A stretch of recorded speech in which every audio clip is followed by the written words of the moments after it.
All right, here we go. Great day, everybody. Incredible show coming up. It's Matthew Britt coming at you from Ottawa, Ontario. I'm really looking forward to this conversation. And as always, first, my good buddy, Mr. Jim Gale, down there in Central Florida at Gulf Landing, rocking the Freedom Farm Academy. It's great to see you, man. Oh, great to see you too, man. So many exciting things are coming together right now, my friends. For anybody out there who's stressed, who's fearful, who's just concerned and anxious and worried, let all that energy go and listen to this conversation and then take action steps in the present. And together, we're going to win this game, this war, whatever perspective you come from.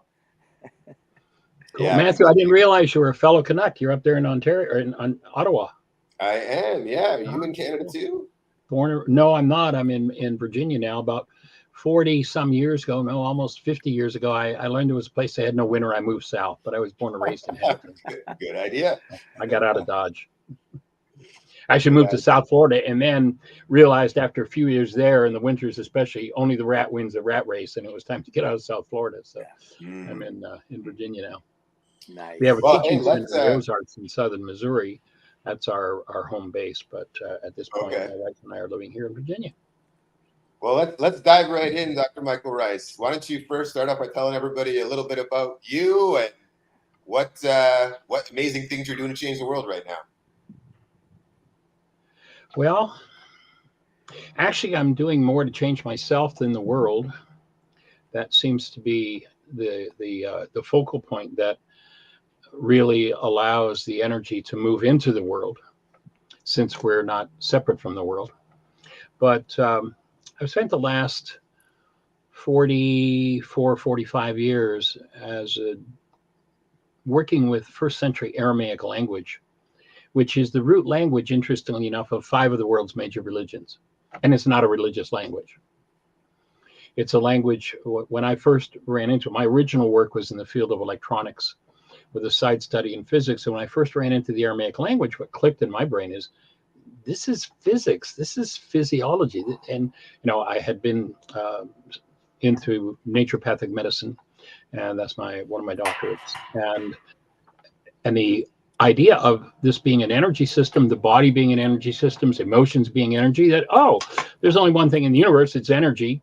Lots of different people call it by lots of different names, but it's really one thing. So how do you understand how the principles work? And what I found was the Aramaic language had the technology thousands of years ago that we've lost in our culture. And the particular focal point that I went to in the Aramaic was the teachings of this man they called Jesus, but his name was actually Yeshua. Nothing to do with religion in what I'm teaching, but the work of forgiveness that he taught. And, you remember he was called the great physician, but a lot of people take him out of the category of a physician, that's exactly what he was, a physician. No different a physician than anybody you meet at the hospital or the doctor's office today. He knew exactly what he was doing. And people took him out of that category and put him in some miraculous, untouchable, well, you can't really do this, but he can. And the Aramaic was pretty much lost. And most of what we see in the Western world out of his words are Greek interpretations. They call them translations, but they're really not translations. They're so far away that they're interpretations. And if he sat in most places that talked about his words today, he'd say, it's all Greek to me. Because that's what it is. And forgiveness is an energetic technology for reaching inside yourself and removing whatever energies you're holding on to that never belonged. But because most people in the Western world are raised as very devout, religious, card-carrying members of the one world universal religion of blame, that becomes, of course, it's your fault, so I'll forgive you. I'll let you off the hook for what's happening inside of me. And if I let you off the hook for what's happening inside of me, I've done anything to change what's happening inside of me.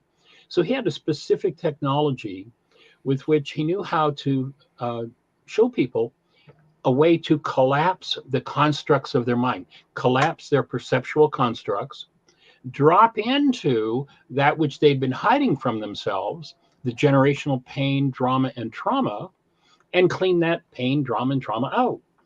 So in a nutshell, that's the focal point of my work.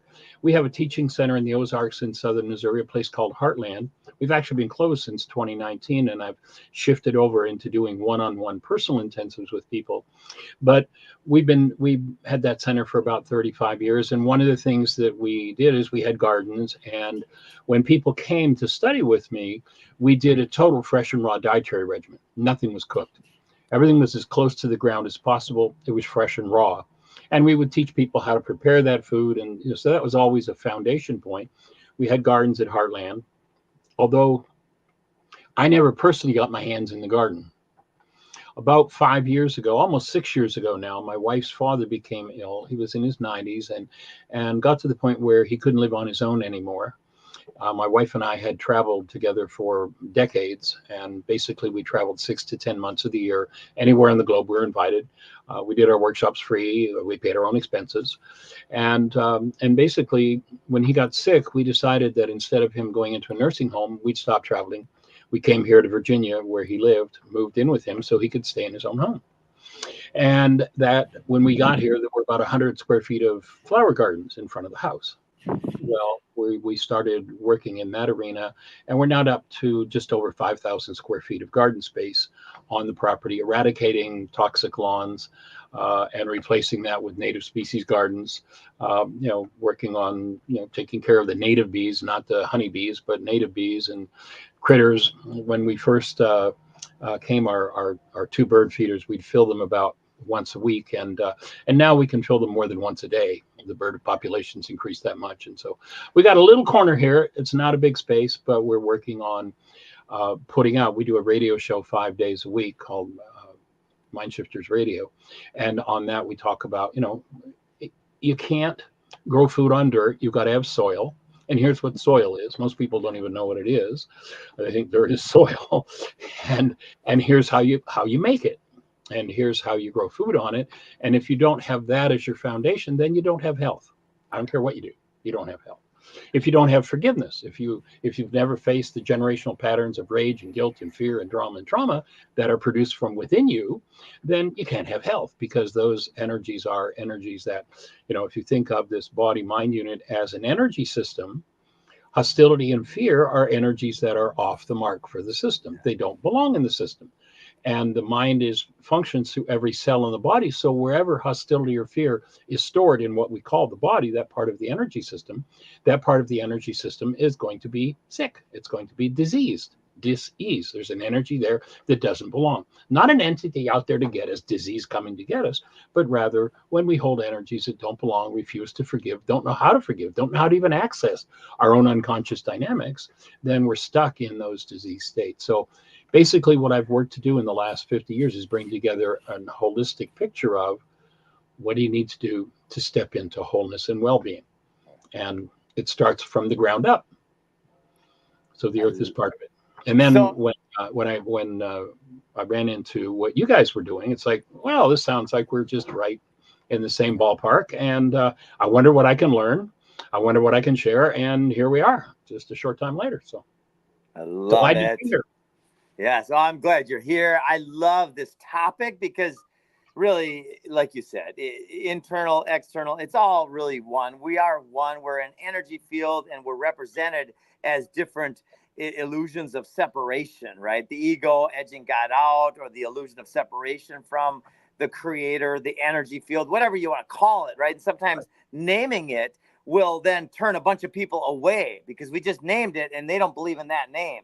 Right. So when we forget all of the illusions of that, and just like Tesla said, if you want to find the secrets of the universe, think in terms of energy, frequency, and vibration.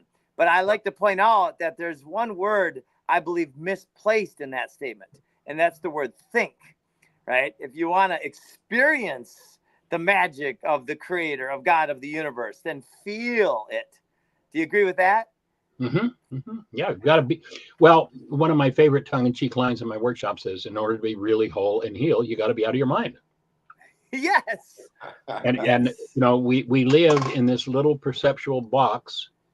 There's some interesting Harvard research that says that in a time frame where they can measure 10,000 measurable units of electrical activity in the brain, the max amount of data that goes into conscious awareness is 9 bits. And it's been estimated in that same time frame that we perhaps live in a 20 trillion bit world. So the mind becomes a reducing valve. And so 20 trillion bit world, 10,000 bits of information, 9-bit mind.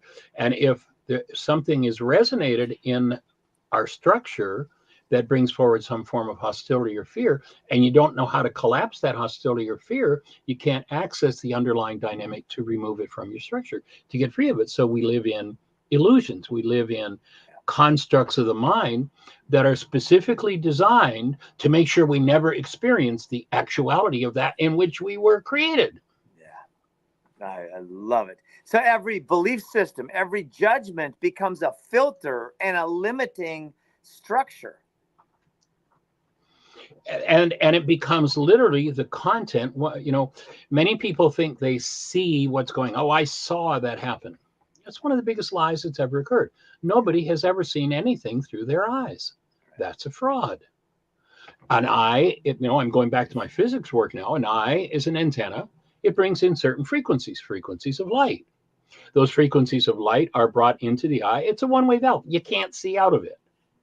But according to the information carried on those frequencies of light, that causes brain cells to resonate and the mind to build its constructs, its perceptions. So the world we think we see through our eyes, we don't see through our eyes at all. It's constructed by our minds, and it's not out there in any way, shape, or form.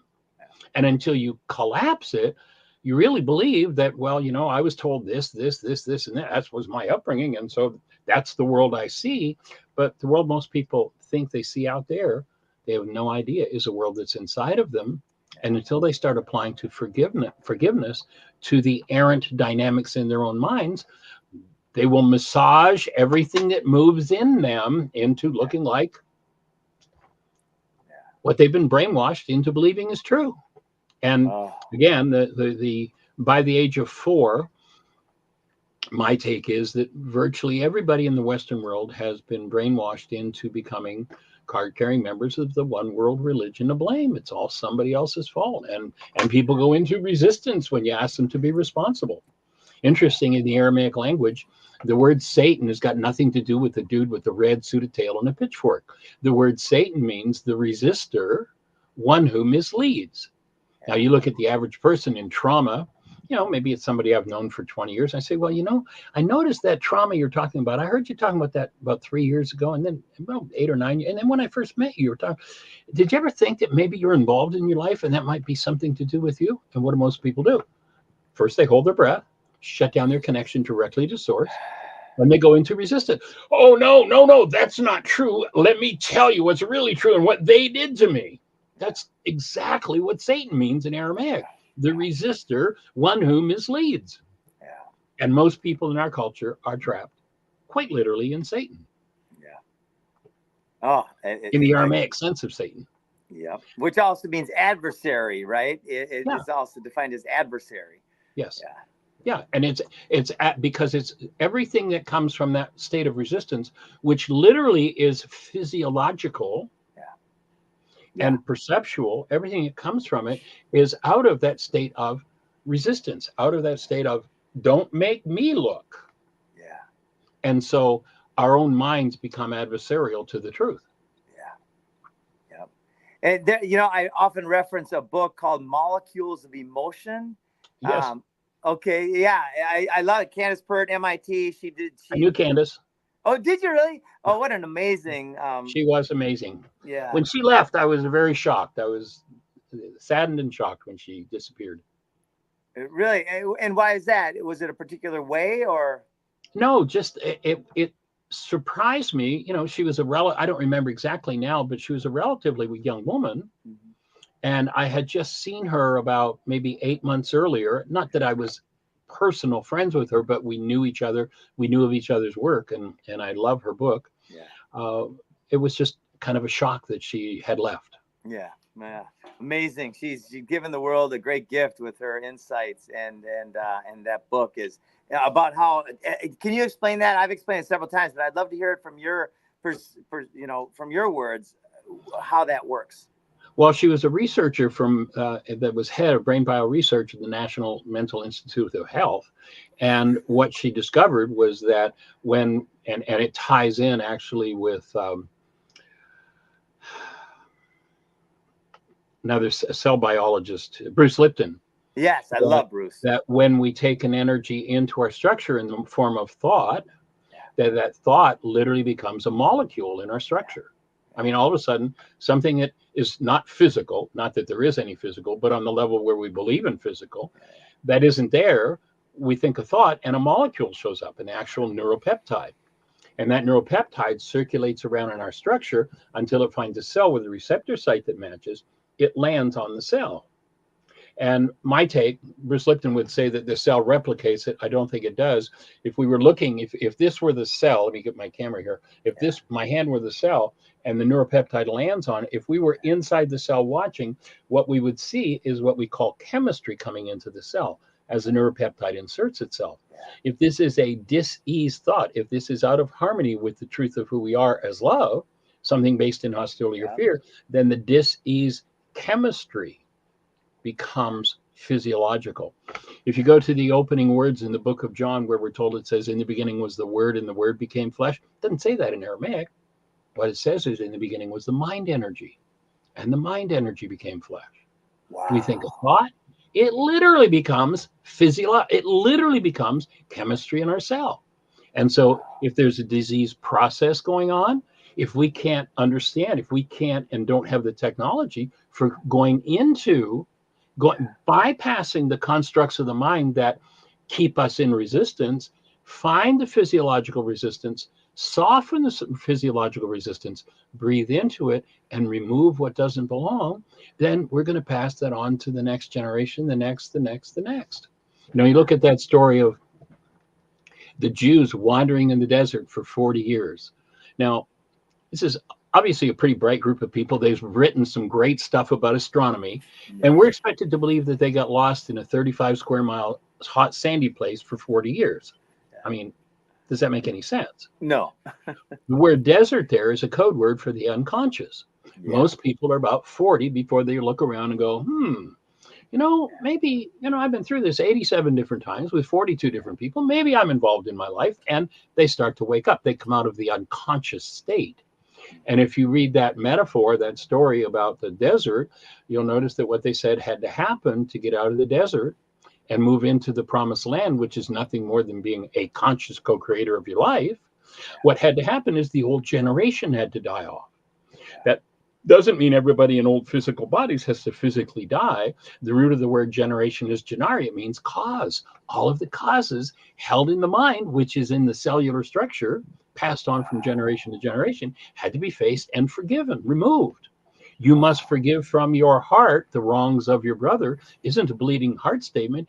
That word heart is another code word for the unconscious. You must go into your own unconscious and remove that which you've massaged into looking like your brother, so you can blame your brother for this when it happens to you again. Right. So when you learn how to collapse that, then you get to forgive from your heart, from your own unconscious, that which you projected into your brain's image of everybody else and been able to point the finger at and blame them for. It's fascinating. I was actually listening to Bruce Lipton this morning, man. He is just still going for it. Yeah. And, you know, so this idea of thoughts matter, like thoughts literally turn to matter. That's it. It's so powerful. And then to become aware, right? Awareness is the first step in transformation or change. So to become aware, what are some skills, techniques, tools that you teach to help people become aware?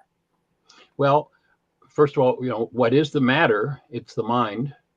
That's what's behind it all. And, you know, you'll notice that unless somebody's just a generally miserable person, they're pretty much happy with everybody in their lives as long as those people are doing what they want them to do. And notice that it's only when someone violates a goal that I have that I go into some form of hostility or fear toward them. That's the key way. That's the secret key way into forgiveness from the Aramaic. You know, when you look at this Harvard research, so there are 10,000 measurable units of electrical activity happening in the mind, and 9 bits of data go into conscious awareness. Obviously, something has to determine which 9 bits of data are going to be used by the mind to build my perceptual constructs. What is it that does that? What drives that process? My goals. Yep. So the core of the forgiveness process is that of when hostility or fear is served up from within physiology and shows up as a perceptual construct about somebody, notice I have a goal for them that they're not fulfilling for me. In the Aramaic language, the word forgive is shabag or shabak, and literally translated, it means to cancel.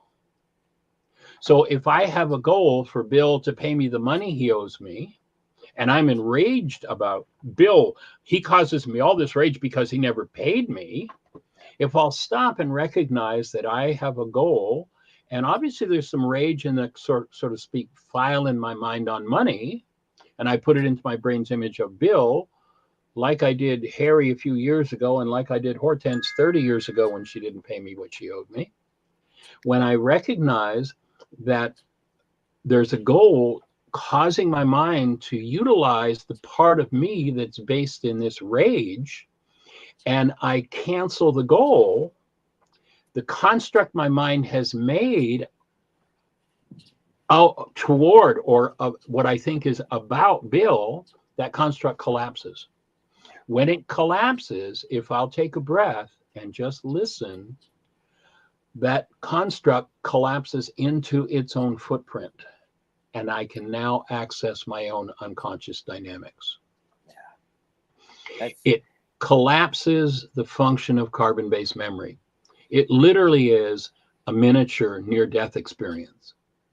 You know, when people talk about a near-death experience, actually they're talking about a near-life experience. It's not a near-death experience. Yeah. Most people, by entering into a reliance on and a belief of the perceptions of their mind, have entered into death. The truth of who they are doesn't function anymore.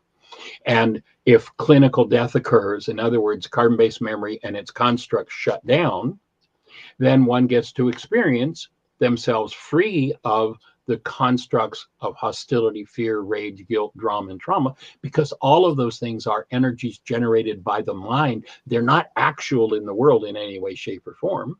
In the actuality, they're generated by the mind. When I cancel the goal and that construct collapses, I get to have a near life experience. I get to experience my life free of my mind. Just like the person who literally went through clinical death. Now, if they resuscitate the body, this person comes back and they're like, wow, did I have an experience? They've had a near life experience. They've tasted who they are without being lost in the constructs of their minds about themselves. You know, you listen to Yeshua 2,000 years ago, and he says, in order for you to live, you've got to die. In order for the truth of who you are being, you got to die to this self that's a construct in your mind that thinks you're a body and thinks you're, you know, you're this and you're that, and you have this business and you do this and you do this, and that's not who you are. That's got to go.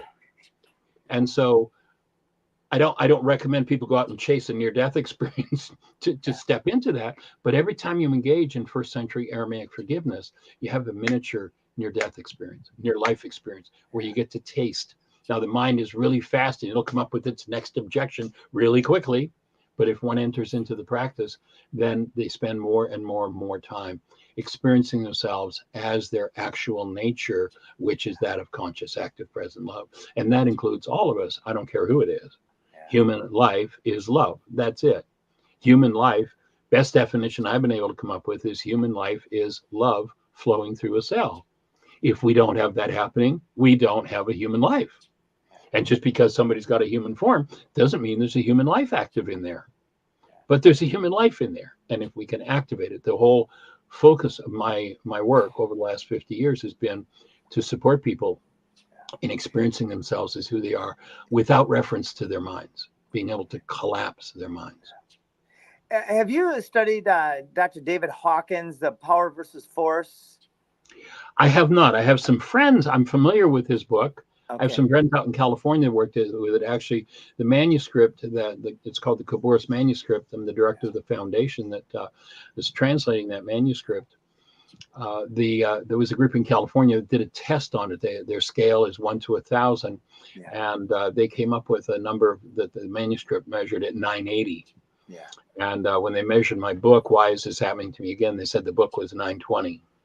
but it's not something I've particularly gotten involved in. Just I am familiar with it. Yeah. I asked because he takes that scale and he talks about love and he shares the frequency, the energy of love. And what you said is, it makes me think of that. It's an energy system, right? There's shame and humiliation and rage and pride and these very low energy stucknesses. And then you get up to willingness and faith and courage. And then above that is love. And then this massive amount, you become an energy system. And then love is just pouring through you. And then it radiates and lifts up everything around as an energy system. Exactly. Yeah. One of the first things we do when I do the main workshop I do is called Why Is This Happening to Me Again? And people can go to my website. Unfortunately, I can't sell anybody a book. It's out of print. It can be bought fairly cheaply, usually on Amazon or eBay, but they can also go to my website, whyagain.org/book, and download the book free. And I think it's in 9 languages now on the site. So just whyagain.org/book. and download Why Is This Happening to Me Again? And the whole focal point of that book is stepping into personal responsibility, recognizing who we are. When I do that workshop, the first question that either I or my wife, Jeannie, if she's introducing the workshop, will ask is, how many of you have ever held a newborn child? And then we'll make a list. I usually work with a 4x8 whiteboard. We'll make a list of people's descriptors for the child. And it's always beauty and sweetness and miracle and love, words that are some variation on the theme of love. Yeah. And my offering to people is, that's what we are. It's not something we do. Yeah. We most of it, we're all born exactly the same. We all come in as the presence of love. We live in a culture whose specialty is to knock the experience of love out of us. And then they send us out the door at about the age of 14, 15, 16, 17, and say, now go find somebody to love you. Find somebody to love, as though love is a verb. And now the mind chases a false idea its whole life long, trying to find love, when what they're looking for is what is looking. They are the presence of love. And so whole focal point is, and where that near life experience comes in, is when we can collapse, which is what canceling goals does, the construct of the mind, then we get to experience the taste of who we are without reference to the mind. And when that taste grows, what grows in us is literally the incarnation physiologically of the active presence of love. And that changes everything in physiology, changes everything in the mind, in our relationships, in our world, in our soil. Yeah. Everything. Everything. And that is literally the answer to war. It's the art. We're going to write a new book, right? The Art of Peace. And peace starts with love and the understanding that we are one. And so I just want to mention that for a second there, and I'm saying this, kind of with a smile on my face, you sounded a little bit like a conspiracy theorist. Oh, really? Oh, which part was that? When you said that they are, creating the system which creates these, and by the way, I am a conspiracy factist, right? And so I'm not a theorist at all. I do have my hypothesis, but so this is a question that I've been asking for a couple decades, is what is the catalyst for this? Like, that's a big question, but where does this start, and where does human consciousness really begin to flower and blossom, which is happening now at scale around the world? And let's get deep into how this is all happening. Well, my take is it begins to flower when I realize that the constructs of my mind, which in this culture in particular are basically mostly based in hostility or fear, I learn to start to collapse them and experience who I am. Yeah. When I start to bring who I am into my body, I bring who I am into the world. Yeah. And that, as you mentioned, Tesla, frequency, that frequency then starts to resonate, and I start to tie into other people who are experiencing themselves and realizing who they are as the presence of love. And this physicist Yeshua 2,000 years ago said, a little leavening leavens the whole loaf. He wasn't talking about bread. He was talking about humanity. When enough of us incarnate in our physiology as the active presence of love, we will create a field that will, through resonance, because that's how frequencies work, through resonance, resonate that love, that presence of being that is in, I don't care, the person who's in the deepest drama and trauma, is that active presence of love. You know, if I have two tuning forks, I have a middle C tuning fork that's still here, and I bring a second middle C tuning fork in, and I start to, wow, that really blows my camera out. I start to I vibrate that second tuning fork. Yeah. The first tuning fork doesn't have any choice about whether it's going to vibrate or not. The process of resonance means there is an energy exchange, and the first tuning fork starts to vibrate. If I hold to the presence of love, it doesn't matter how deeply ensconced the person in front of me is in their rage and guilt or fear or whatever, you know, the games that are going on in the world today, that love starts to move. If what they do resonates my rage, guilt, and fear, and I put it into my brain's image of them and said, look how you enrage me, then I just lost my capacity to function as love once again. And it's, to me, it's what I've observed over the years and working with people and doing my own process. It's a process of freeing ourselves literally of the generational patterns of hostility or fear and incarnating deeper and deeper and deeper into our own physiology, deeper and deeper into the world, connecting with others who are on the same path with whatever tools we all have, exchanging, sharing those tools. And when critical mass hit, the little leavening, then the whole of humanity is going to make a shift. And the main one that I need to focus on changing is me.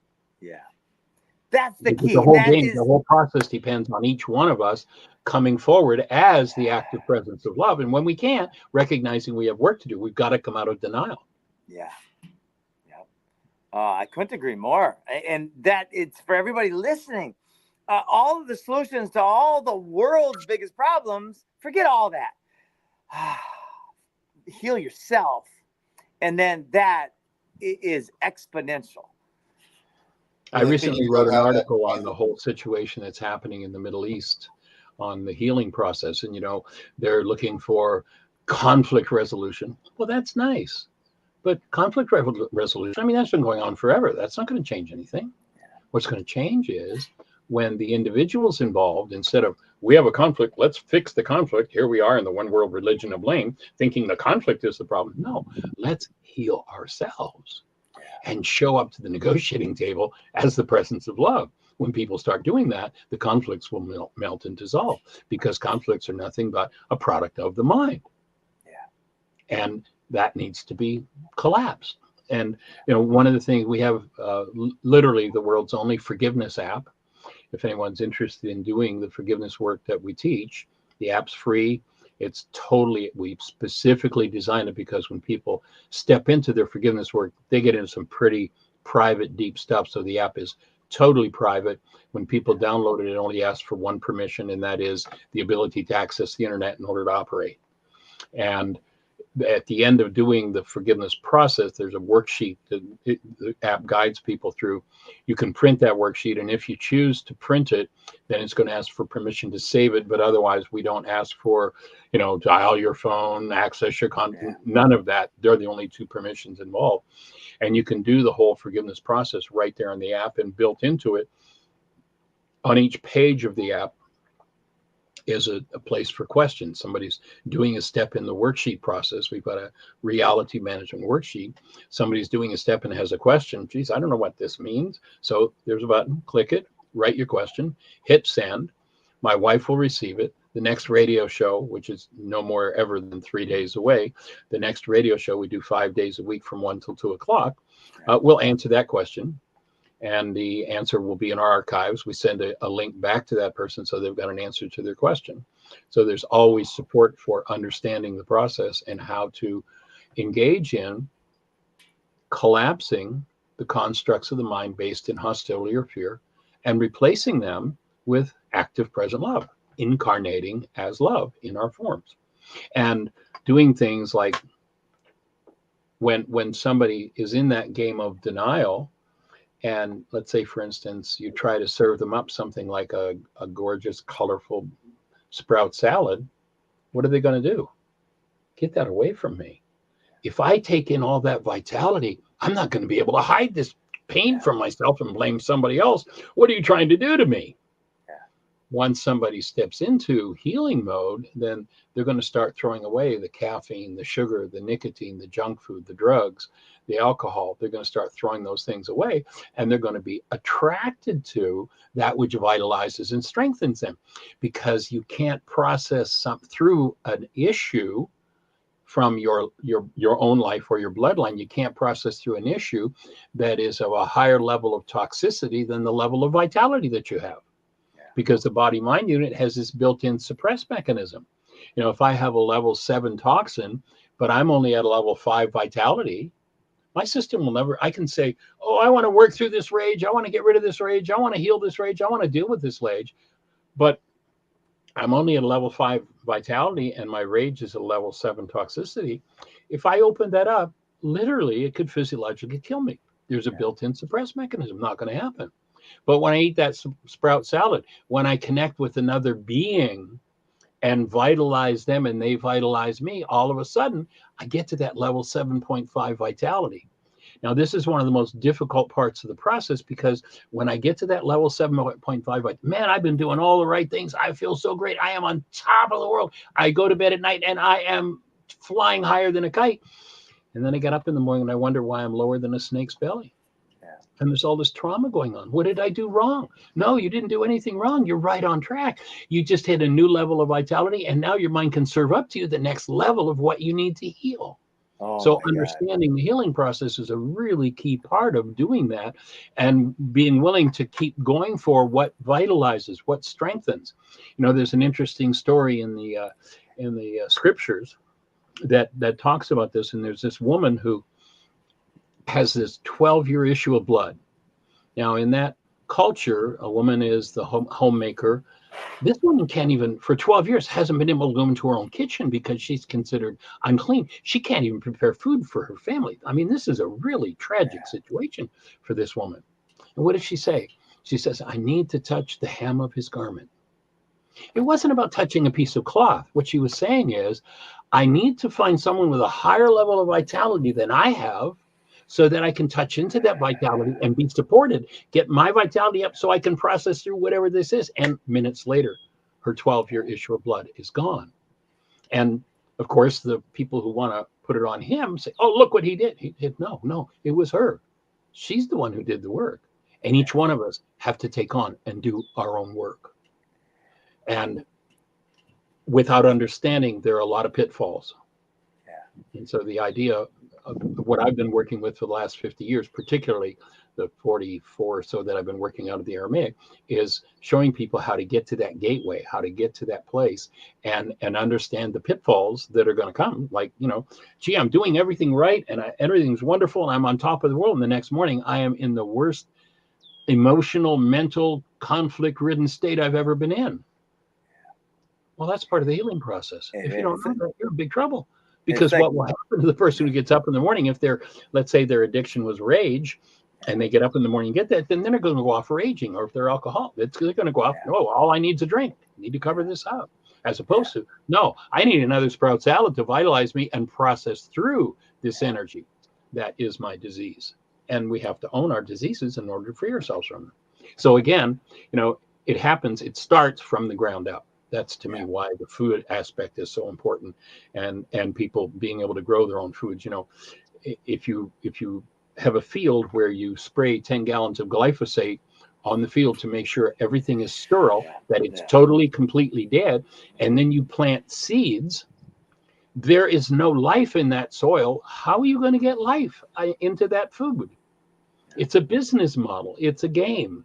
If you can kill the soil, and there are no nutrients available in the soil because there's no life in the soil to give the nutrients to the plant, then you can sell that farmer chemicals with which to make it look like food. And then, because the food has no real strength or vitality in it, the bugs are going to come in and attack, so you can sell them chemicals to kill the bugs. And then you can sell those things at the market, and somebody will buy them and eat them, and they'll go to your pharmacy company in order to get something to fix the diseases, because they have nutrition-free food.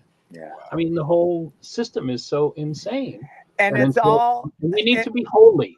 Yep. And the Work on fact, every aspect of it. Not this, but every aspect of it. every aspect of it. And the fact that BlackRock is really running the show, and a computer at BlackRock is the one that makes the bets in our financial world, I think there's something really incredible about that. Matthew, did you had a thought you were going to say something? Well, a little earlier, I was going to say about how the food piece and getting back into the earth is so important based on what he's been saying about everything being around love. And I completely agree. And the fact that we're so disconnected from the earth and providing that love to it is just another powerful mechanism in the control that's been implemented to our minds. Right. Right And to the level of grounding. yeah. And as we inspire people to move back towards reconnecting with the soil and the earth and Mother Nature and the love that naturally grows from that, that is not, I see it as a way that, again, seeing that word, it's in my brain as a thing that will speed up the process of the awakening into that love state. Right. So the more people, based on what Jim and I do, the more people we can inspire to get back reconnected with the land and grow food on their property, working with nature, the faster we can get this love frequency radiating from more people to then shift the rest, right? I'm with you 100%. Yeah. Back several decades ago, there was a group in Canada that was measuring what's called the Schumann resonance, a frequency put off by the earth. Or at least that was the theory. And there was a group up in Canada who were measuring it, and it was becoming so low in many places it was almost unmeasurable. And as they're looking for ways to figure out what's going on here, what they discovered was that one of the places they could reliably measure the Schumann resonance was if they were at a large sporting event and the home team scored. Wow. I.e., people go into joy. And to me, what that said is, no, this is not a frequency that comes off of the earth. This is a frequency that we're the antenna to deliver it to the earth. Yeah. So when people are out of alignment, if the antenna, and that's the core, I do a personal one-on-one 3-day intensive, 3 to 5 day intensive with people, where one of the things I work on is aligning the antenna of the structure. Because if our antenna, and that's the bony structure of the head, the spine, and the pelvis, are out of alignment, then we're not bringing in the frequencies we're designed to bring in. Yeah. And the main barrier to that is living in hostility or fear, which distorts, creates disease processes right down to and including into the antenna. In this situation where the home team scores and everybody for a moment aligns with joy, yeah, look, we won. We're receptors. We're bringing this frequency into the earth and we're feeding the earth with it. So I think you're right on track there. I'm with you 100% on that one.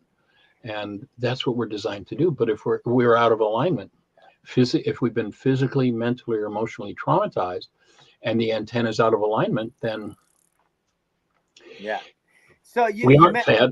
We don't bring in the frequencies that are needed. If let's say a particular part of the antenna brings in the frequencies that the liver needs, and that kid's, say, dropped on their head and their neck is cranked, and that part of the antenna that feeds the liver is out of alignment, then they'll surgery the liver, they'll drug the liver, they'll replace the liver.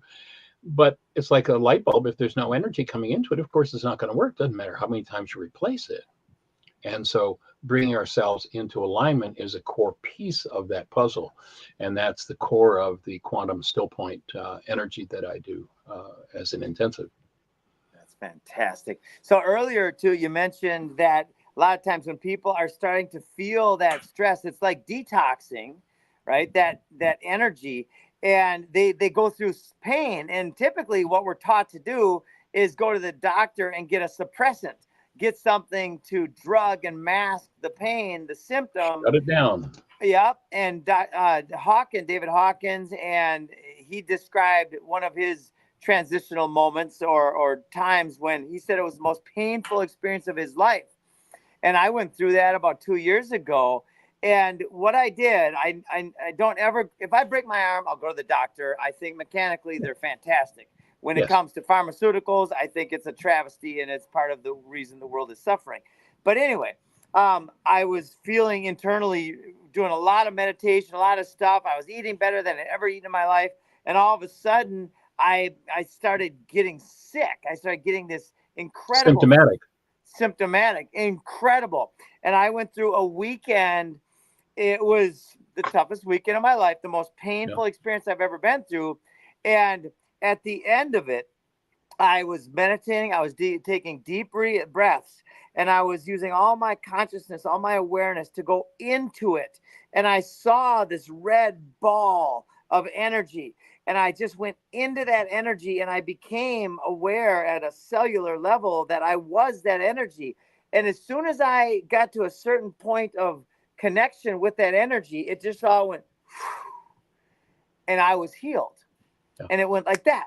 And it was such an epic experience. And so it's for all those who are going through, there's more people sick right now that I know personally in the last months and years than any time ever. And that's because we're all experiencing the ascension of human consciousness, and we're going through this detoxification period. Yeah, my take is that, when we realize that we're energy systems, when we bring an energy in, that energy we bring in reflects in our physiology symptomatically. It's wonderful or it's terrible. There's symptoms. When the energy is going out, the symptoms are identical, and the symptoms of disease are precisely the same as the symptoms of healing. It's just what direction is the energy going. And what you just described over that weekend is a classic healing crisis in the system of medicine I'm trained in. It's the body processing out what load it doesn't need to carry. That's what forgiveness is. That is the precise definition of forgiveness from the Aramaic, the removal of that. And as you say, though, unfortunately, most people go, oh, I'm symptomatic, I better go see the doctor. There are some measuring sticks that will tell you when you're symptomatic, whether you're in a disease process or a healing process. You ask yourself some questions. One, have I been doing more and more of the right things in my life? Nutritionally, relationally, emotionally, exercise, diet. If I'm doing that, then that's step one that says this is probably a healing process going on. Number two, just before it happened, had I hit a new level of vitality? I went to bed last night, I was feeling really high. Maybe. Okay, that's number two that says you're in a healing process. Number three, have I experienced these symptoms before? And if I can say, I remember when I was 2, they told me about that. That's, and when I start answering those questions, yes, then I can reliably say I'm in a healing process. I'm going to stay connected to the breath as you did. I'm going to only eat that which my structure calls for, which might mean just good, clean, clear water to hydrate me, which is a form of baptism for the forgiveness of sin. By the way, the word sin in Aramaic is an archery term. It's got nothing to do with some evil, terrible thing. You fired at the target, and if you miss the bullseye, the scorekeeper yelled sin. You're off the mark. That's all it means. And so when I am in this level of vitality, then I can remove these toxic energies. But if I'm dehydrated and those energies are stuck in the cell and the cell is dehydrated, my errant energy can't be removed. My sin cannot be forgiven. But when I hydrate myself, literally baptizing my body with water, then I enable the whole structure to throw off what doesn't belong. I increase eliminative process, and I accelerate and assist in removing what never belonged. And then if I breathe, it's interesting. You look at this man, Yeshua, and again, this has got nothing to do with theology. It's how the healing system works for the human form. But you look at him and, as a Jewish man, he did what was required of him. Everybody went to the river and got baptized. But you'll notice he never baptized anybody with water. He never poured water on anybody. What did he do? He taught them how to breathe. He baptized in the Spirit. Now, if you go back into the Aramaic in the creation story, it doesn't say God sent out his Spirit. It says the Creator sent out its breath. Ruka de kucha. It's our direct connection. And in Aramaic, that's defined as a feminine elemental force in us that undoes the effects of our errors and teaches us the truth. And it is literally the breath. If I don't breathe, I am cut off from the energy that processes out and forgives, removes what doesn't belong. So when I reconnect with the breath, and through my pain or my trauma, whatever symptoms I'm moving through, then my field opens and I'm able to remove what never belonged. Hold the breath and the energy is locked down, crystallized. Breathe into those crystals, let them soften and let them open, and you enter into a healing process. And a healing crisis in the system of medicine called naturopathy is a desirable thing. Yeah. The objective is to become symptomatic physically, mentally, emotionally, and keep the energy processing, keep love conscious, active, and present, keep your human life present in your human form, and process out those energies that never belonged. That's it. Oh man, I love this. This is something. So I'll share a little bit too, and we'll talk a lot more through email and after this about our Earth Council and our goals. And we have some of the world's leading trauma communicators and speakers.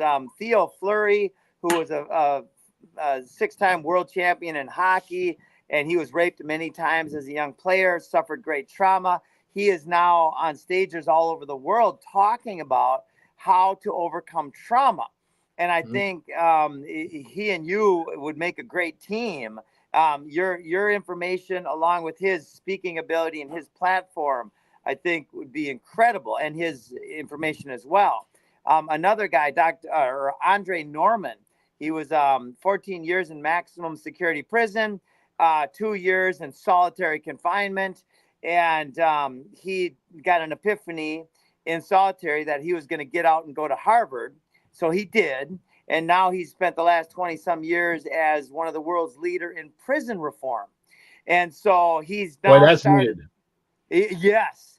And so we're going to actually, we in permaculture, we turn the problem into the solution. So he's now is the founder and CEO of the largest university in the world, with 650,000 inmates already enrolled in Second Chance University. So we're creating the curriculum where they each have like their own little iPad, and he is kind of the gatekeeper on the content. So we're creating all this content, and what you're describing, we would love to get this in the hands of the inmates. And then I have the content. I know you do. I have the content. I co-created a course called Laws of Living, which we took into the prisons and cut recidivism by over 90%. Teaching exactly what we're talking about. We've got a whole course called Laws of Living. It's a 16-day course, and it was taught. We had an organization called Social Service Agency in Albany, Georgia, and the judge there, the Superior Court judge, would sentence people to Laws of Living as part of their healing process. And we cut recidivism by over 90% until the sheriff's jails were empty and there was no money, and he got it kicked out because they get a per diem rate from the state. And if they got nobody in their beds, they don't get their per diem. So the whole game has to be shifted so that the objective is to keep the jail empty. Let's give the jailer a good income if he keeps his jail empty, that he keeps people healthy and whole and well. So we have a whole course. I mean, that's been in existence for over 20 years now. And so I've got the material. Oh my gosh, this is so divinely connected, as all things are. And so we follow Dr. Martin Luther King's advice. Those who love peace must learn to organize as effectively as those who love war. And then we stack on Bucky Fuller's sentiment: you cannot change things by fighting the existing reality. Instead, you must create a new model that makes the current model obsolete. Yeah, exactly. So with your wisdom and information, with the Earth Council's wisdom and information, and organizing effectively, we are going to help these inmates transition on work release into farmers, into healers in the field. And because our food supply chain has been weaponized and it is toxic. And so when Henry Kissinger, 50 years ago, he said, in 1974, he said, if you want to control nations, control energy. If you want to control the world's currency. If you want to control people, control food, right? So this is the strategy spoken by the man who met with every U.S. president since his time. So my point is food, poison-free, healthy food and good soil. And we've got the best soil experts in the world on our team as well. And we organize to help release these traumas, which is the root cause of all human suffering. And then we add on and we organize these different elements, and we then bring these inmates from prisons where they're $80,000 a year on average to keep this inmate incarcerated. Yeah. It's a big Insane. business. It's a big business. Big business. You'll notice that a couple of administrations ago, they rid the world of private prisons. And then in 2016, they brought private prisons back because it's big money. It's business. Yep. And then they connect with the judges. And it all becomes this big wheel of money and enslavement. But now's the time. The world is shifting radically. I'm with you. With a coordinated media energy. Like I just share with you right here, I built 10 homes on this property. We produce all of our own food, water, and energy. We don't need anything from the outside world to thrive. We do not comply with government. We very publicly did not get permits to build our houses. We very publicly do not pay land taxes. And how do we do this and not go to jail? Well, first of all, I'm willing to go to jail. I'm willing to leave this physical body for this truth, right? We are demonstrating the Garden of Eden ideals here. And nobody has ever come here and said this sucks. So we have got many government officials who have come here. And by the time they leave, 100% of them are with us because there's nothing to argue with. We're simply doing it. Yeah, it's true. That's awesome. So, my friend, I'm so thankful that we've connected. Everybody listening, please check out whyagain.org/book for Dr. Michael Ryce's incredibly valuable information. And my friend, I'm very excited to collaborate with you, bring you on as an advisor to the Earth Council. Content, your content is really, really important, as you know more than anybody. So I just want to thank you. And if anybody if this conversation is making sense to anybody and they want support 5 days a week from 1 till 2 o'clock Eastern time, they can simply call into my radio show, Mind Shifters Radio, and ask questions or be engaged. Our show's been going on now for 14 years. We're in our 14th year, 5 days a week, an hour a day. Actually, it's 2 hours a day now. Last 4 or 5 years, we've been doing 2 hours a day. And all they do is call on their phones. Most people have got unlimited long distance. It can be done on computer, but just dial into 563-999-3581, 563-999-3581 from 1 till 2 o'clock. And we'll have a conversation. If anybody's got any questions, needs help, support in these tools, it's there. Our website is about 20,000 pages. You can do the forgiveness process right there on the site. Our YouTube channel, I don't know, we've got hundreds and hundreds of videos. We've got over 5,000 hours in our archives in the radio show. And basically, all of that content is just this conversation going forward with every detail that we can come up with, every tool. There's a whole series of different tools. Why is this happening to me again? Leads to healing through relationships, leads to communication. Did you hear what I think I said? Leads to codependence, to interdependence, leads to empowered to heal, leads to, about 20 different workshops, each one with a different set of how-to tools achieve that result. So it's all there and it's all available. And we do everything we can as freely as we can. And so, people who want to participate and support us can pay for it, but otherwise it's all there free as well.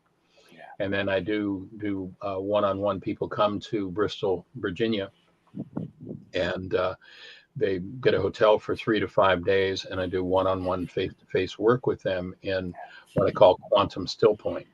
How do you move past the state of living in a body-mind unit to living in an energy system, stepping into that quantum space? How do you get the traumas out of the tissue? Because that's ultimately what needs to happen. How do you get the traumas out of the tissue and transform physiology so that it is what it's designed to be, and that is a state, a space where the incarnation of love is welcome and expresses in the world. And that's basically the the sum and substance of what I've spent the last 50 years developing. So I'm delighted to connect and look forward to seeing, where does it go from here? Oh, I love it. Oh my gosh. All right, my friend. Well, I'll be reaching out to you here over the next couple of days, and we'll coordinate the next step, and then we'll go from there. And yeah, we'll change our innards, which will result in a more beautiful world. Blessings, and create the best year yet of your eternal life. It's an awesome gift to give the world. The world is ready for it. The world needs it. And you and I and everybody who's listening are the ones who are capable of doing that. So blessings. Appreciate you. Blessings. All right. Thank you, sir. All right. Dr. Michael Ryce. We'll be chatting again soon. Thanks, everybody. All right, bye-bye.